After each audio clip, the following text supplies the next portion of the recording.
কথাবার্তা। এইভাবে আল্লাহ নবী চুল কাটতে বলেছেন, এইভাবে আল্লাহ রসুল গোসল করতে বলেছেন, এইভাবে বিবাহ বন্ধনে আবদ্ধ হতে হবে, এইভাবে মহিলারা চলবে, স্বামী স্ত্রীর সম্পর্ক এই, একটা ছেলের শিক্ষা অর্জন করতে হবে, যাবতীয় অল টোটাল বিষয় 23 বছরের ভিতরে।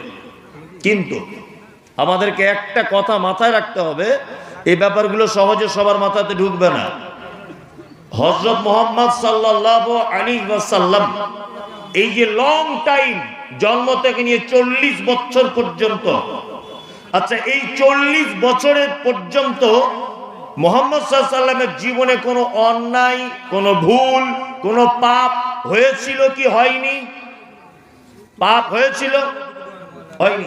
আচ্ছা বলুন, একটা মানুষ জন্ম থেকে 40 বছর পর্যন্ত পাপ না করে কি থাকা সম্ভব?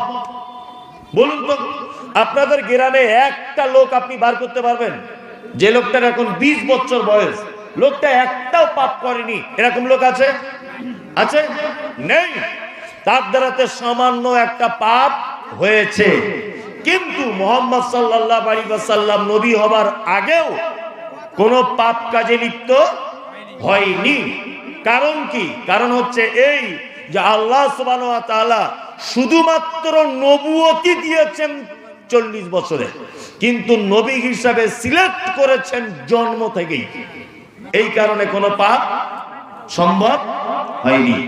নাম্বার 2, আচ্ছা এই লং টাইম 40 বছরে উম্মতের জন্য কোন শিক্ষা আমাদের জন্য আছে না নেই? আছে। আছে না? আছে। আপনাদেরকে এবার বলি, মুহাম্মদ সাল্লাল্লাহু আলাইহি ওয়াসাল্লাম যে সময়ে জন্মগ্রহণ করেছিলেন, যে যুগে জন্মগ্রহণ করেছিলেন, যুগটির নাম কি? আইয়ামে জাহেলিয়াত। আইয়ামে জাহেলিয়াত অর্থাৎ বর্বরতার যুগ, অসভ্যতার যুগ। কি বললাম বুঝলেন?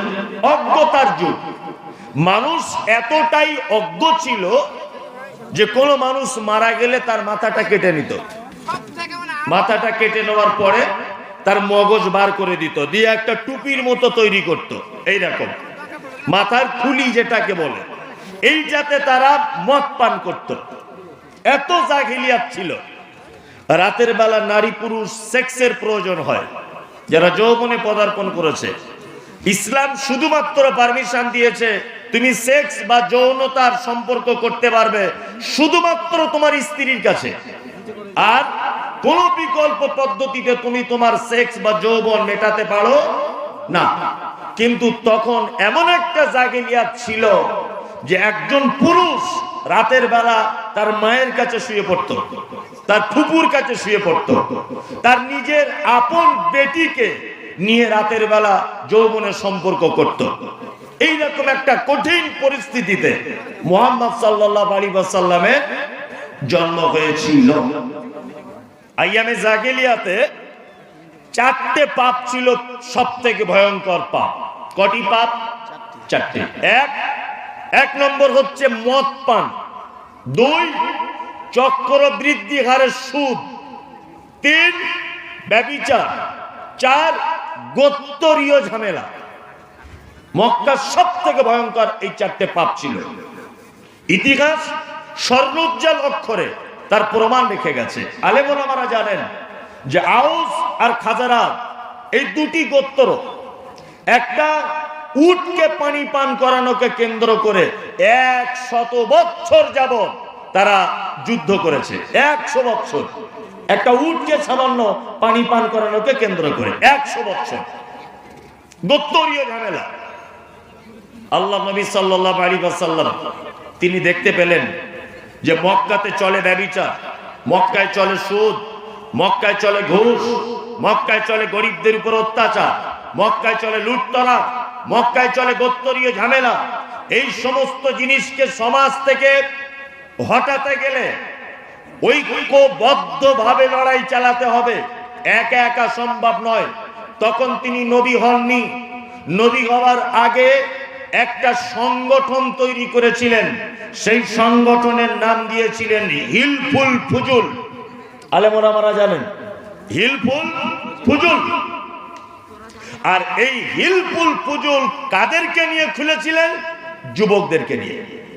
যুবকদেরকে নিয়ে, এই যুবকদেরকে একতাবদ্ধ করে নিয়ে মুহাম্মদ সাল্লাল্লাহু আলাইহি ওয়াসাল্লাম সমাজ থেকে সুদকে উৎখাত করতে চেয়েছিলেন, ব্যভিচার উৎখাত করতে চেয়েছিলেন, আপনার চক্রবৃদ্ধি হারে সুদ উৎখাত করতে চেয়েছিলেন। এরই মাঝখানে ইউটিউবাররা তোমরা যদি চুপ না করো, বেশি বাড়াবাড়ি ভালো না কিন্তু বলে দিলাম। একে এত ক্যামেরা লাগিয়েছে, লোকে ডিস্টার্ব, তারপরে তোমরা যদি গল্প করো তাহলে এটা অসভ্যতা ছাড়া আর কিছু নাই। চুপচাপ থাকুন। মুহাম্মদ সাল্লাল্লাহু আলাইহি ওয়াসাল্লাম এরই মাঝখানে জাবালে নূর, আমি নিজে গিয়ে দেখে এসেছি জাবালে নূর। এই নূর, জাবালে নূর পাহাড়ের একেবারে উঁচু স্থানে একটি গুহা আছে, তার নাম গারে হীরা। কি বললাম বুঝলেন? এই গারে হীরাটা এতটাই উঁচুতে যে নিচে কোনো মানুষ দাঁড়িয়ে তার উপরের মানুষকে দেখলে লাগছে 1 বিঘা বড় বা 1 হাত এতটা হবে। আমি 2 মাস আগে ঘুরে এসেছি ওখান থেকে। এতটাই উঁচুতে মুহাম্মদ সাল্লাল্লাহু আলাইহি ওয়াসাল্লাম ওখানে আল্লাহ ধ্যান করতেন। একদা জিবরিল আমিন এলেন। ঘটনাটা শুধু শুনে দেখুন। জিবরিল আমিন এলেন, আপনারা শুনেছেন আগে, কিন্তু এই শিক্ষাটা আপনাকে কেউ বলেনি। আমি আপনাকে শিক্ষাটা বলবো। জিবরিল আমিন এলেন, এসেই জড়িয়ে ধরলেন আল্লাহ রাসূল সাল্লাল্লাহু আলাইহি ওয়াসাল্লামকে, জড়িয়ে ধরে বলছেন আপনি পড়ুন। মুহাম্মদ সাল্লাল্লাহু আলাইহি ওয়াসাল্লাম বলছেন আমি পড়তে জানি না।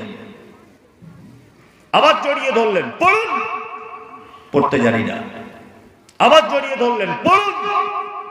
মুহাম্মদ সাল্লাল্লাহু আলাইহি ওয়াসাল্লাম তখন বলছেন ইকরা বিইসমি রাব্বিকাল্লাযী খালাক। 5টি আয়াত অবতীর্ণ হলো। মক্কায় সবথেকে বড় পাপ ছিল কটা? 4টা। প্রথমে বলে এসেছি, তাই না?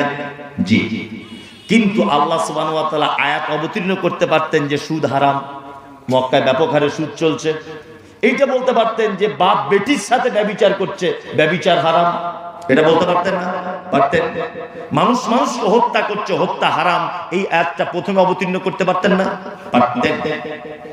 কিন্তু আল্লাহ তাআলা হীরা গুহাতে নবীকে ডেকে নিয়ে বলছেন ওসব কিছু নয়, আপনি সমাজ পরিবর্তন করতে চাইছেন আপনার নিজস্ব জ্ঞান দিয়ে, হিলফুল ফুজুল সংগঠনের মাধ্যমে যুবকদের নিয়ে।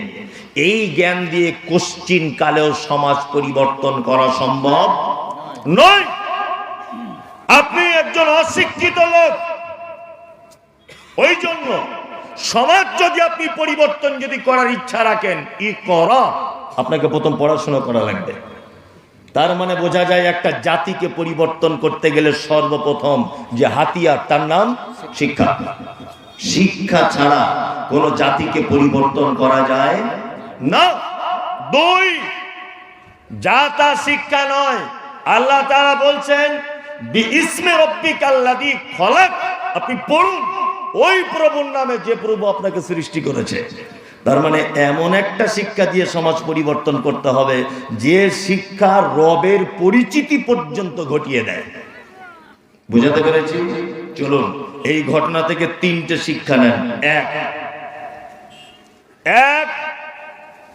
একটা জাতিকে, একটা সমাজকে, একটা পরিবারকে, একটা পাড়াকে, একটা দেশকে যদি আপনি দুর্নীতি মুক্ত যদি করতে চান, আপনার পরিবারকে যদি আপনি হারাম মুক্ত যদি করতে চান, আপনার গ্রামকে যদি দুর্নীতি মুক্ত যদি আপনি করতে চান, তাহলে আপনার উচিত হবে, এককভাবে কোনোদিন সম্ভব নয়। মুহাম্মদ সাল্লাল্লাহু আলাইহি ওয়াসাল্লাম প্রথমে যুবকদের নিয়ে সংগঠন করেছিলেন। ঐক্যবদ্ধের মাধ্যমেই একটা জাতির পরিবর্তন আনা সম্ভব, এককভাবে নয়। নাম্বার 2, একটা জাতিকে পরিবর্তন করতে গেলে দ্বিতীয় যাদেরকে কাজে লাগাতে হবে, যুবকদেরকে আগিয়ে আসতে হবে একটা সমাজকে পরিবর্তন করার জন্য। যুবক ছাড়া সমাজ পরিবর্তন করা সম্ভব না। আমরা মুসলমানরা তো খুব বোকা। আমার সঙ্গে কোনো কমিটিরও হয় না, অন্য বক্তাদেরও হয় না, মানে খুব কম হয়। আবার অনেক লোকের আমার সঙ্গে হয় না। নিয়ে সবাই বলে মমতাজুল ইসলাম বিতর্কিত লোক, সবাই বলে। আসলে আমি বিতর্কিত লোক নয়, আমি এমন একটা লোক যে ঠিক জায়গা দেখে দেখে দেখে দেখে অসুখগুলো বার করি, যে কোন জায়গায় জাতির অসুখ। কি বললাম বুঝলেন? আর এই অসুখগুলি যখন আমি ধরতে যাই তখন হয় আমি বিতর্কিত লোক। কি বললাম বুঝলেন? আমাদের সমাজ কত উল্টো পথে দেখুন। তাহলে যুবকদেরকে দিয়ে সমাজ পরিবর্তন করতে হবে। আমাদের মাদ্রাসা মসজিদে আমাদের যুবকদের কাজে লাগানো হয়? হয়? সমাজের কোনো কাজে যুবকদের নেওয়া হয়? নেওয়া হয় না। সরকারি একটা নিয়ম আছে, 60 বছর বয়স হয়ে গেলে চাকরি থাকে না, রিটায়ার হয় না 60 বছর বয়সে, হয় না? তা সরকার ওকে বলে যে তোর বয়স 60 বছর, আমার স্কুলে আর আসিস না, স্কুলে এসে সর্বনাশ করিস না, কারণ তোর চোখে কম দেখছিস, কানে কম শুনছিস, ছাত্র ছাত্রীরা বিপদে পড়ে যেতে পারে। বরঞ্চ তুমি বাড়িতে থাকো, বাড়িতে বসে বসে তোমার বেতন 30,000 করে পেনশন দেবো, তবুও ভালো, তুমি স্কুলে এসে আমার স্কুল সর্বনাশ করো না। করে কি করে না? একজন ট্রেনের ড্রাইভার, 60 বছর বয়স হয়ে গেলে চাকরি শেষ, সরকার ওকে বলে তুই বাড়িতে বসে থাক, তুই 50,000 বেতন পেতিস, আমি 25,000 বসে দেবো, কিন্তু তোমার 60 বছর বয়স হয়েছে, বুদ্ধি কমে গেছে, ট্রেনের সিগন্যালটা তুমি রেড না ব্লু এটা বুঝতে পারবে না, হ্যাঁ, চোখে তোমার দৃষ্টি কম, তুমি বাড়িতে বসে থাকো, অর্ধেক বেতন খাও, তবুও বলো অ্যাক্সিডেন্ট করে এত মানুষ মেরে দিও না। আর আমরা মুসলিমরা এত বড় বোকা, এত বড় বোকা যে আমরা ওই রিটায়ারমান মানুষদেরকে প্রত্যেক জায়গাতে, আপনাদের এখানে আমি বলছি না কোন জায়গায়, আমি টোটাল সমাজের কথা বলছি, টোটাল সমাজে যে লোকটার বয়স 70 বছর, ওকে জলসা, মাদ্রাসা, মসজিদ, ঈদগাহ সব দায়িত্ব বলছে, চাচা তুমি সেক্রেটারি হও। ও তো নিজেই চলতে পারে না, ও কি দায়িত্ব পালন করবে? ও কি করবে? হ্যাঁ, ওর কোনো কাজে রাখা যাবে না। এটা হচ্ছে একদম মুহাম্মদ সাল্লাল্লাহু আলাইহি ওয়াসাল্লামের তরফ থেকে শিক্ষা দিচ্ছে আপনাকে। প্রত্যেক কাজে যুবকদের দায়িত্ব দেন। মসজিদ যুবক চালাবে, মাদ্রাসা যুবকরা চালাবে, ঈদগাহ যুবকরা চালাবে, জলসা যুবকরা চালাবে, গ্রামের উন্নয়ন যুবকদের পক্ষে সম্ভব। বয়স্ক লোকদের বেশি দায়িত্ব দিতে যাবেন না।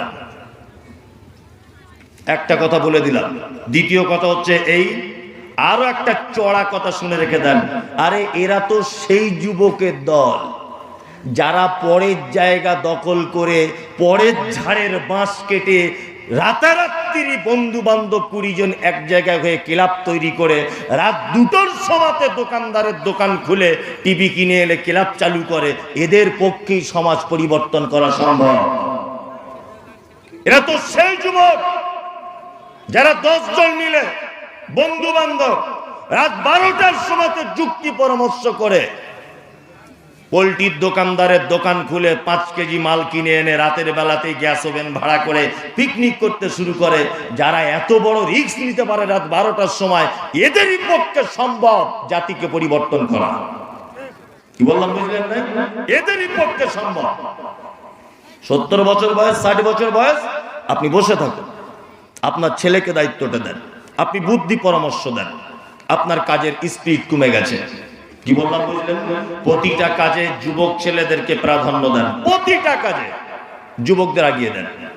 মুহাম্মদ সাল্লাল্লাহু আলাইহি ওয়াসাল্লাম ইসলামের ব্যাপারে প্রত্যেক কাজে বয়স্কদের থেকে যুবকদের বেশি প্রাধান্য দিয়েছে।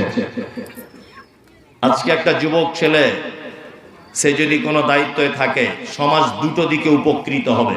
এক, উন্নয়নে। দুই নম্বর হচ্ছে এই, আপনাদের গ্রামের সব থেকে বদমাইশ যুবক ছেলেটাকে যদি মসজিদের একটা দায়িত্বই যদি দেওয়া হয়, আর গ্রামের একটা ক্রিকেট খেলা হতো, সেখানে লাখ লাখ টাকা জুয়ো খেলা চলতো, আর ওই ছেলেটাকে যদি বলা হয় ক্রিকেট খেলার এবার তোকে সব দায়িত্ব দেওয়া হলো, ও দেখবেন এই কথাটাই বলবে, আস্তাগফিরুল্লাহ, এই মসজিদের দায়িত্ব আছে, ওতে আর নেই। এটা বলতে পারবে কি পারবে না? পারবে। তার মানে বোঝা যাচ্ছে একটা গ্রামকে টোটাল সংশোধন করতে গেলে সমাজে যত রকমের অরাজকতা আছে, প্রত্যেক কাজে আপনি যুবকদেরকে আগিয়ে আনুন, সমাজ ভালো থাকবে, সুস্থ থাকবে, গ্রামের কোনো অপরাধ হবে না, সহজে মসজিদ মাদ্রাসা সবকিছু ডেভেলপ হবে। সবকিছু পদ্ধতি চেঞ্জ করুন, গরুর গাড়ির মতো সারা জীবন আমার দাদু ছিল, খাতা বয়েছে, 90 বছর বয়স পর্যন্ত সেক্রেটারি মতো আনলি, আবার আমি হয়েছি 90 বছর বয়সে। এসব সিস্টেমে জাতির কোনো পরিবর্তন আসবে না, কোনো পরিবর্তন নেই। চলুন, নাম্বার 3, একটা জাতিকে পরিবর্তন করতে গেলে কোরআনের শিক্ষায় শিক্ষিত হওয়া লাগবে, তাছাড়া জাতি পরিবর্তন হবে না। শিক্ষার মর্যাদা সম্পর্কে এবার বলবো আপনাদেরকে। আচ্ছা, সর্বপ্রথম যারা এখানে বসে আছেন বলুন, শিক্ষা আর বিদ্যা এ দুটো জিনিস এক না আলাদা? জানা আছে কারণ? যে আলাদা বলছে তাকে এখানে ডেকে এনে ধরবো, এটা মাথায় রাখে জানো।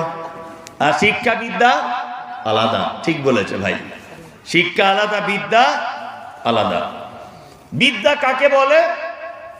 ওইখানে তোর দাদির কবর, ডালিম গাছের তলে 30 বছর ভিজায় রেখেছি 2 নয়নের জলে। ওইখানে তোর দাদির কবর, ডালিম গাছের তলে 30 বছর ভিজায় রেখেছি 2 নয়নের জলে। এর নাম বিদ্যা। একটা লোক তার পোতাকে বলছে, ওই দেখ তোর দাদির কবর, তোর দাদিকে আমি এত ভালোবাসতাম, আজ তোর দাদির জন্য চোখে পানি আসে। আচ্ছা বলুন তো, ওর দাদির কবর এটা স্কুলের ছাত্রের পড়ে কোনো কাজ হলো? ও কিছু পেল? ওর দাদির কবর তো আমার বাপের কি, এতে কোনো উপকার হলো জাতির? আমার ছেলে যে 30 লাইন কবিতাটা মুখস্থ করলো, আচ্ছা বলুন এতে কোনো কাজ হলো? কোনো কাজ নেই। তোর দাদির কবর তো আমার বাপের কি। এর নাম বিদ্যা, যেটা মানুষ মুখস্থ করে অথচ তার থেকে জাগতিক কোনো উপকার করে না, এর নাম বিদ্যা। অজয়ের ভাঙনেতে করে বাড়ি ভঙ্গ, তবু নীতি নীতি